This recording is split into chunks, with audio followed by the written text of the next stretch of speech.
নেত্রকোনা বিশ্ববিদ্যালয়ে ২০২৪-২৫ শিক্ষাবর্ষের নবীন বরণ অনুষ্ঠান হয়েছে। সকালে বিশ্ববিদ্যালয়ের নতুন ক্যাম্পাসের স্পোর্টস সেন্টারে এই অনুষ্ঠানের আয়োজন করে বিশ্ববিদ্যালয় কর্তৃপক্ষ। বান্ডেল থাকলে প্রতি সেনমানিতে টাকা বাঁচবে। বিকাশ সেনমানি বান্ডেল কিনে জিতুন প্রতি লেনদেনে। জাতীয় সঙ্গীত গাওয়ার মধ্য দিয়ে শুরু হয় অনুষ্ঠান। বিশ্ববিদ্যালয়ের সপ্তম ব্যাচের ১৬১ জন শিক্ষার্থীকে বরণ করা হয়।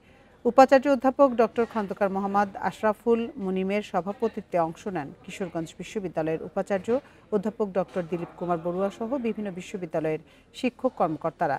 এ সময় বক্তারা বলেন, মুক্ত বুদ্ধির চর্চা, গবেষণা ও জ্ঞান অর্জনের জায়গা বিশ্ববিদ্যালয়। এখান থেকে জ্ঞান নিয়ে সমাজ ও দেশের জন্য নিজেকে গড়ে তোলার আহ্বান জানান তারা।